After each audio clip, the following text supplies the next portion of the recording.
Hello అండి, నా పేరు doctor Suma, consultant 49 fertility centre Vijayawada. PCOD అనే సమస్య ఈ మధ్య చాలా ఎక్కువ మందిలో చూస్తున్నాం.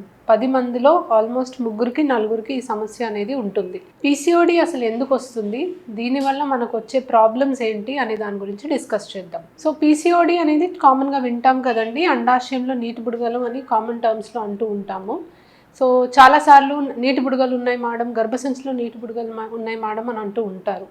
సో బేసికలీ పీసీఓడి అనే ప్రాబ్లంలో అండాశయంలో ఫాలికల్స్ అనేవి ఎక్కువగా ఉన్నప్పుడు అంటాం. సో ఆడవాళ్ళకి ఒక్కొక్క అండాశయంలో ఫాలికల్స్ అనేవి ఉంటాయండి. ఈ ఫాలికల్స్లో ఎగ్స్ అనేవి పెరుగుతుంటాయి. సో ఈ ఫాలికల్స్లో నెలసరి వచ్చిన 2వ రోజు నుంచి ఒక ఫాలికల్ అనేది పెరిగి అది మెచ్యూర్ అయిన తర్వాత ఫాలికల్ రప్చర్ అయ్యి ఎగ్ అనేది రిలీజ్ అవ్వడం జరుగుతుంది. సో ఫాలికల్ నంబర్ ఆడవాళ్ళలో నార్మల్గా 5 ఫాలికల్స్ నుంచి 20 ఫాలికల్స్ వరకు ఒక్కొక్క అండాశయంలో ఉంటే అది నార్మల్ రిజర్వ్ అని అంటాం.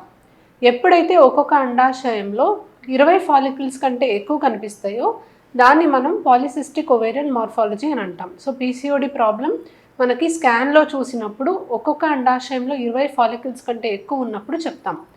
ఇదొక్కటే కాదండి, బేసికలీ హార్మోనల్ ఇంబ్యాలెన్స్ అనేది ఉంటుంది వీళ్ళకి. దీనివల్ల వాళ్ళకి పీరియడ్ ఇర్రెగ్యులర్గా రావడం, మొహం మీద మొటాలు రావడం, అబ్నార్మల్ ఏరియాస్లో హెయిర్ గ్రోత్ ఉండడం, వాయిస్ అనేది కొంచెం హోర్స్నెస్ అంటే కొంచెం మేల్ ప్యాటర్న్ ఆఫ్ వాయిస్ అనేది రావడం, ఇలాంటి సమస్యలు అనేవి చూస్తాం. సో ఈ ఆండ్రోజన్ ఫీచర్స్లో ఒకటి ఉన్నా, మనకి ఇర్రెగ్యులర్ పీరియడ్స్ ఉన్నా, లేకపోతే స్కాన్లో పీసీఓడి ప్యాటర్న్ ఉన్నా, ఈ మూడిట్లో కనీసం 2 అన్నా మనకుంటే పీసీఓడి అని మనం డయాగ్నోస్ చేయగలం. సో పీసీఓడి అనేది బేసికలీ జెనెటిక్ టెండెన్సీ ఉన్న వాళ్ళకు వస్తుంది. So genes definitely play a role అండి. జెనెటిక్ టెండెన్సీ ఉన్నప్పుడు వాళ్ళకి కొన్ని లైఫ్ స్టైల్ చేంజెస్ ఉన్నప్పుడు, అంటే వాళ్ళు వెయిట్ గెయిన్ అయినా, స్ట్రెస్ ఎక్కువ తీసుకున్నా, లేకపోతే ఎక్కువ జంక్ ఫుడ్ తీసుకున్నా, ఇలాంటప్పుడు ఆ హార్మోనల్ ఇంబ్యాలెన్స్ అనేది బయటపడి పీసీఓడి అనేది మేనిఫెస్ట్ అవుతుంది. సో వీళ్ళకి దీనివల్ల వచ్చిన ప్రాబ్లం ఏంటంటే, ఫస్ట్ ఇస్ ఇర్రెగ్యులర్ సైకిల్స్, అంటే లేటుగా పీరియడ్ రావడం.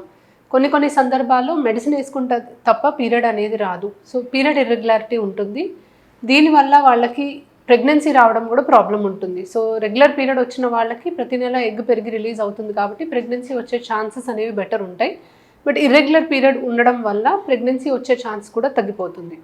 రెండోది డెఫినెట్లీ యాక్నే, అంటే మొటాల్ వల్ల కానీ, వాళ్ళకి ఎక్సెస్ హెయిర్ గ్రోత్ వల్ల కానీ, కొన్ని కాస్మెటిక్ ప్రాబ్లమ్స్ అనేవి డెఫినెట్లీ ఉంటుంది. ఎస్పెషలీ అడాలసెంట్స్, అంటే యూజువలీ టీనేజ్ గర్ల్స్లో ఎక్కువగా మనము ఈ కాస్మెటిక్ రీజన్స్ వల్ల ప్రాబ్లం అని మన దగ్గరకు వస్తూ ఉంటారు.